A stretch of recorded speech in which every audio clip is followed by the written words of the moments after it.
necesitas. Solo quiero que tú seas mía. Quiero hacértelo. La luna yo te bajaré. Mi corazón te lo daré. Conmigo vas a enloquecer. Yo quiero estar contigo. Oye, déjame curarte este mal de amores. Me duele verte llorar. Oye, él te trata mal, yo te traigo flores. Dame una oportunidad. Oye, él no te quiere, no sabe cuidarte. Oye, yo tengo un mundo para darte. Yo solo quiero cuidarte. Oye, mueve la cintura. Oye, que seas mía toda la vida. Solo eso quiero. A speedy welcome to the show for everyone. This is Asking Radio 98.5 Speed FM Macaulay. This is SPEEDy Sports here on the dial. We are live from the Spice Center here in Macaulay. And of course, we are not just a talking team. We educate, we inform, and we entertain. With you, our listeners, we're a big team out there. On today's show, which I'm not alone, of course, I will introduce a guest shortly. My co-partner, my co-striking partner. We're talking about extra time in sports generally. Of course, when you talk about extra time, a lot of people take it to football, but so many other sports have extra time, that little added time to decide a winner. My name is Terwase Aya-mnger, and I'm not alone in the studio today. My partner in sports is here. Benjamin Kuji. Ben, good evening. Yeah, good evening. How's your day been? Sporty and speedy? Speedy. The day was speedy. It was It speedy. was a little bit slow for me. I was waiting for this moment, but of course, here we are. Yeah. All right, Ben, so talking about extra time, a lot of people think about football, but every other sport does have that last minute, that last gap moment when a team or a group or an athlete is desperate to secure a win. Extra time comes in, especially when there's no clear winner and it seems like the game is going to be stale. Yeah. In tennis, it's like an open-ended game, but of course, it's divided and regulated into sets. For the ATPs, it's 3, both for male and female. But for the Grand Slams, it's 5 for male. So best of 5, that's 3. And for Grand Slams away, it's 3 for female, the ladies, best of 3 and all that. Some games can last as long as possible until there's a tie break and, of course, a winner emerges. We have it on record that the longest tennis game was John Isner in Wimbledon, 2010. Yeah. And Mahon, German. It was played for a period of 3 days. 3 days. Because the tie-break rule had not been introduced in Wembley, especially. So they had to keep on playing until everybody won that game. It went as long as 3 days, and it ended 70-68 on the third day. The funny fact is that after that game, Isner got very fatigued, and the next opponent he met, he was knocked out in 76 minutes. 76. So he set a record for the longest tennis game and the shortest for men. It's quite funny, but of course, those things. There were factors responsible for that, the scoreboard, the fatigue of players, and the weather and the lighting and all that, of course. Yeah. So it's curious. Would the fatigue of athletes be considered in such long games if you are a coach of a tennis player in that game? Yeah. Because tennis already is a taxing game. It is. It's a taxing game. And it's an individual sport. You don't have anybody to help you unless it's doubles. Yeah. And if you give a player, just single player, to play for 3 good days, you know until a winner is decided. You know what that will tell on his body. Yeah. A lot of players have suffered that. You see very young guys retiring from tennis because of injuries such long games. So the extra time is needed in such a situation to have a decider.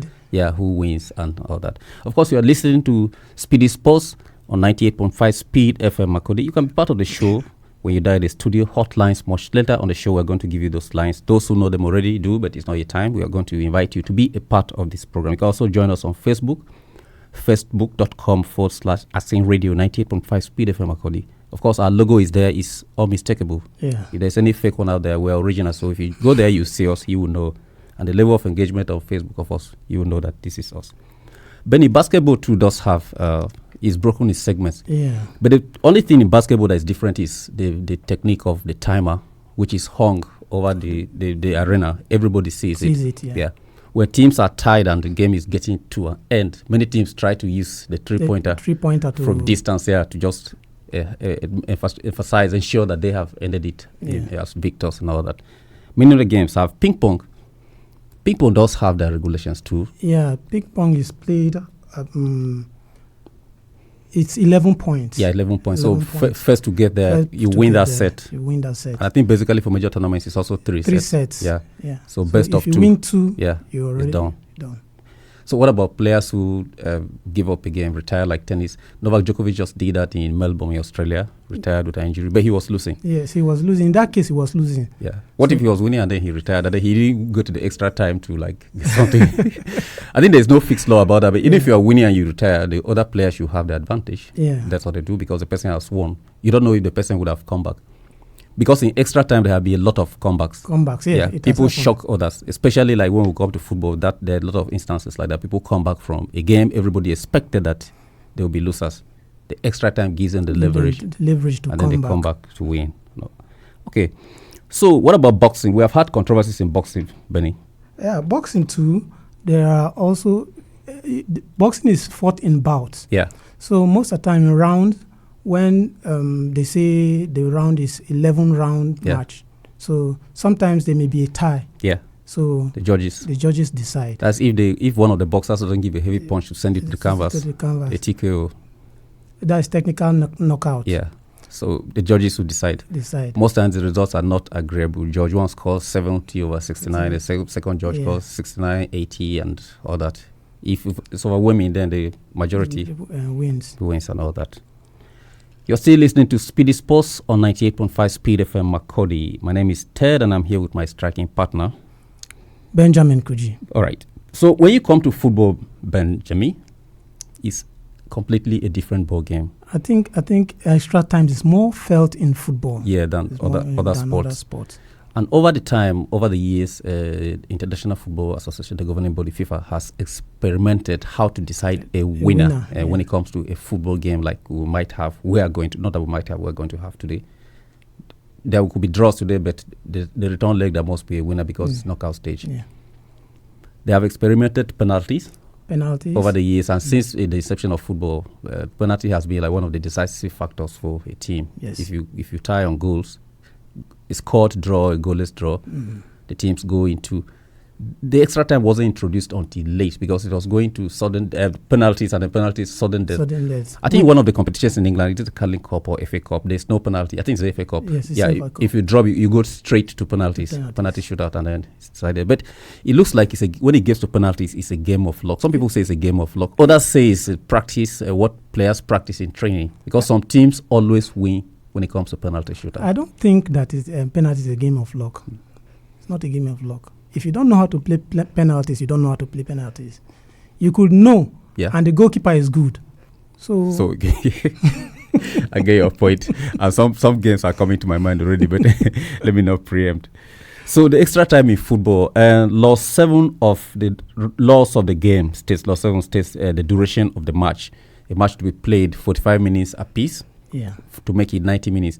Even though additional time now that referees are adding, if there are delays, obvious delays in the first half, even first half to end at 45 minutes on the dot doesn't. Sometimes if goal celebration is too elaborate and is also deliberate, the referee takes note of that and adds. So first half might not end 45 minutes on the dot. It could go to 47.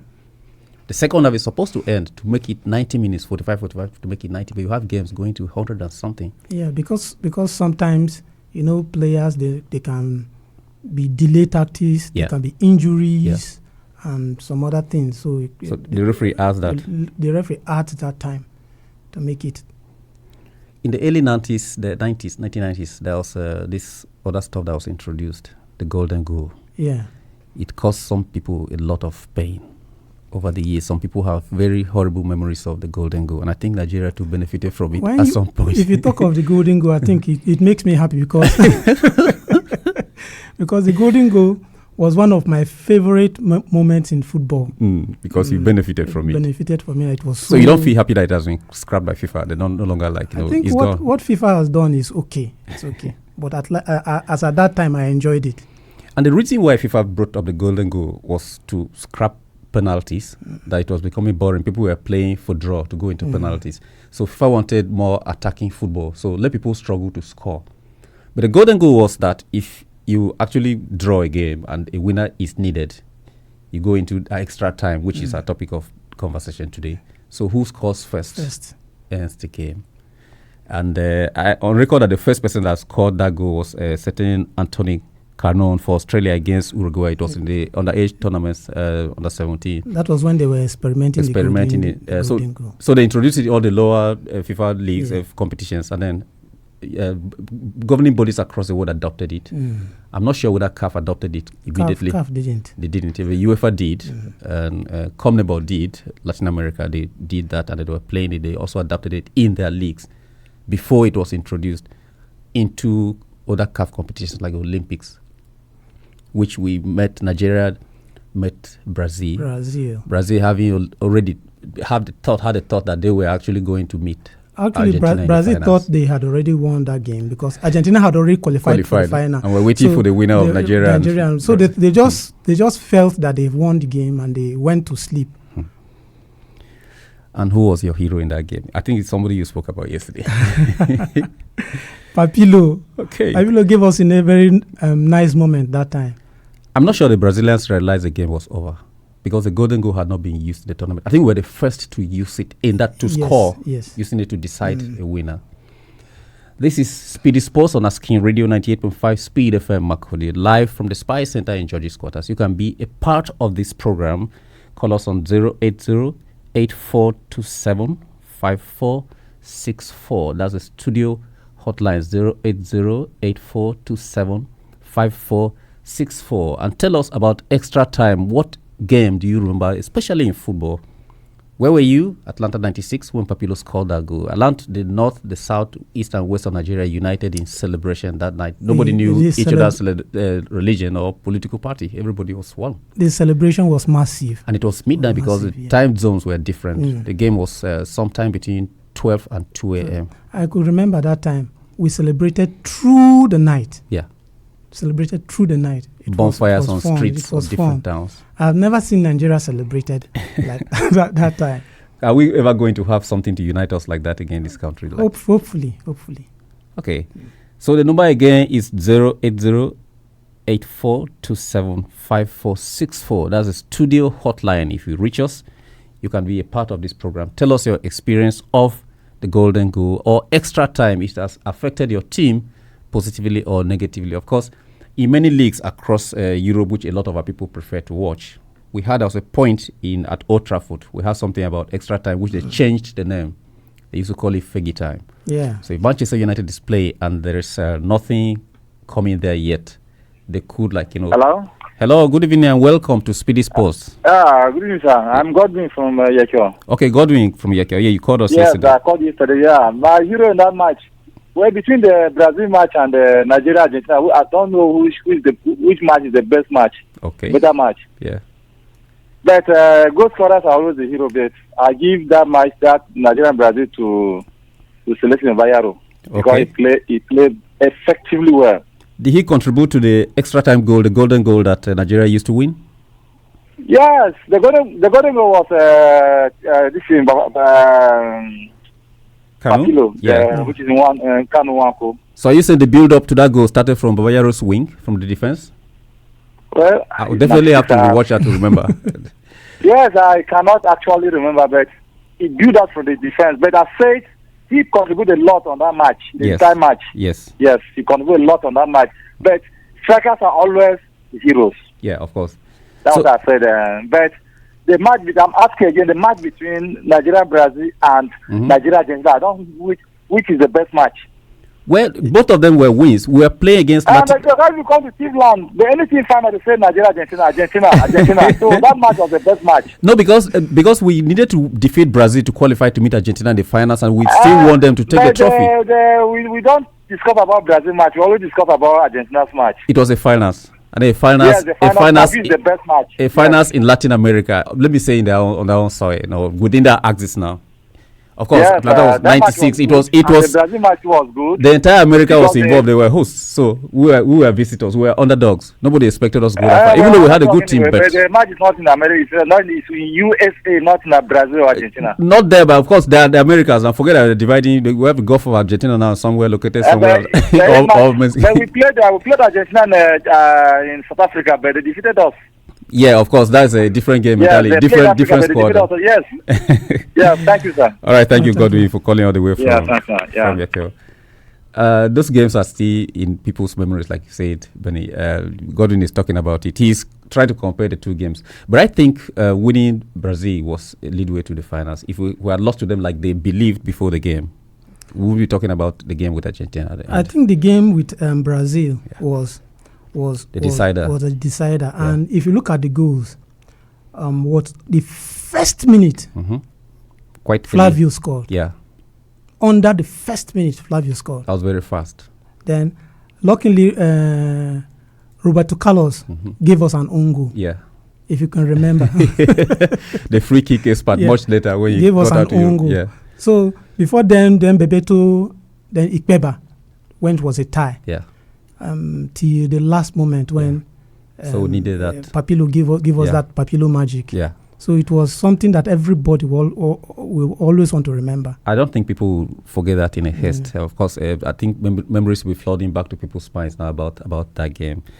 It's Speedy Sports on Asking Radio 90.5 Speed FM, Makodi, live from the Spice Center. My name is Ted, and I'm here with Benjamin Kuji. We're talking about extra time in sports, and we're talking about football now. Of course, you can reach the studio hotline on 0808 427 5464. Let me take that slowly. 0808427 5464. The studio hotlines, and we'll be live here. We'll hear your voice. You tell us what has been your most memorable extra time in football, not just about what happened in the Olympics, but of course at the club level too. You can tell us what happened at the club level in different clubs. Hello, good evening, and welcome to Speedy Sports. I'm the biggest fan of FM radio. I hear your radio every day. What is the name? You are very nice. What is the name of where you're calling us from? I am showing at George's quarters. Okay, at George's quarters. You're a neighbor, right? Okay, so tell us your most favorable, memorable experience when it comes to extra time in sports, especially football. Well, that match I watched, it was a tie. I don't remember the teams, but it was a tie between two teams. Yeah. They struggled so hard, but at the end, just sneaked a goal in. Yeah.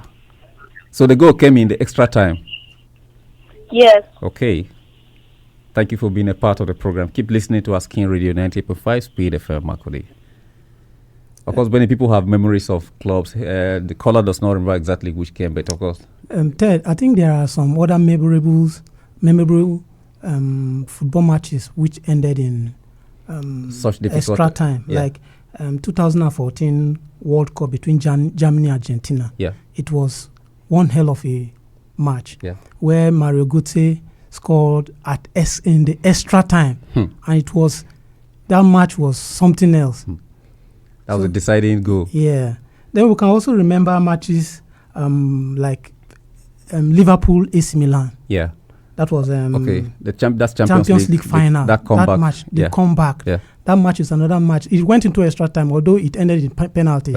Yeah. Yeah. But the extra time gave the leverage for Liverpool to return. Yeah. I think AC Milan were already up 3 goals. 3 goals. Yeah. Nobody gave them hope. So that match was another sweet match that you won't forget. Would you say some grounds influence results when it comes to extra time, and some referees are fond of giving that extra time to clubs that they allegedly support? There's no proof to this, but some people, fans and viewers across the world, do state that some referees support some clubs or home teams and give them extra time beyond what is actually given by the laws of the game.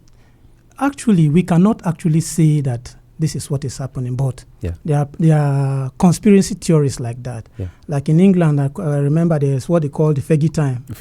At Old Trafford. At Old Trafford. Yeah. When Man U is losing, you just see one ridiculous 11 minutes at a time. The referee always justify that. He will justify that. The match commissioner. But we cannot come out and say that it was Fergie that was actually influencing that. But since other coaches came in, we're not seeing a lot of that. Have we? No, we haven't. You're listening to SPEEDy Sports on Asking Radio 98.5 Speed FM. I'm here with Ben Kuji, and my name is Ted. Of course, Ben, tonight we're going to have games in the UEFA Champions League. There has been surprising teams in there, surprising ties today. But are you looking out for any specific game tonight? Yeah, the star match for today is obviously Real Madrid, Man City, or City, Real Madrid. Yeah, City is home. Yeah, at the Etihad. At the Etihad, it's one match that everybody will want to watch. What has been their experiences in the past? I think City and Madrid have met a couple of times at the European stages, and even the Club World Cup they met. They have had a lot of encounters. So who has had the upper hand in this game? I think City actually had the upper hand. Okay. They've played 14 times. Yeah. City taking 5. Okay. While Madrid taking 4. Okay. 5 was ended in draw. So tonight. And seven of those wins. Yeah. 4 of those wins came at the Etihad. Oh, so okay. So Madrid has I've always found it difficult to win at Etihad. And tonight the game is there. What are your predictions? So I'm not putting you on the spot, but I think even as an analyst, you're not supposed to be biased. But are you looking at another difficult game for Carlo Ancelotti and his boys? It's going to be a tight one because if you look at Madrid, their defense is in shambles. Okay.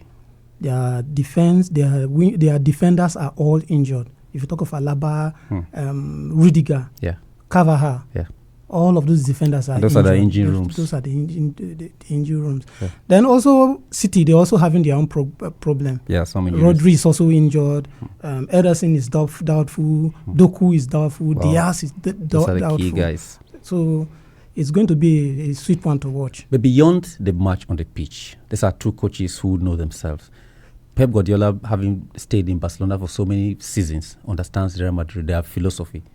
Carlo Ancelotti, having coached in England for long and then going over to Spain, does understand the mentality of Manchester City, how they play. So they both understand their philosophies, both as coaches for other teams and coaches for them among themselves. They do know. So it's going to be a very tough one. I wish Rodri was in because, of course, the whole Ballon d'Or drama where it was everybody knew Vinicius Junior was going to win for Real Madrid. And then at the end, they got hint of the fact that Rodri was going to win because of his performance in the Champions League. And Madrid boycotted the whole arena. Nobody went. So Rodri was given. I think it's also debatable.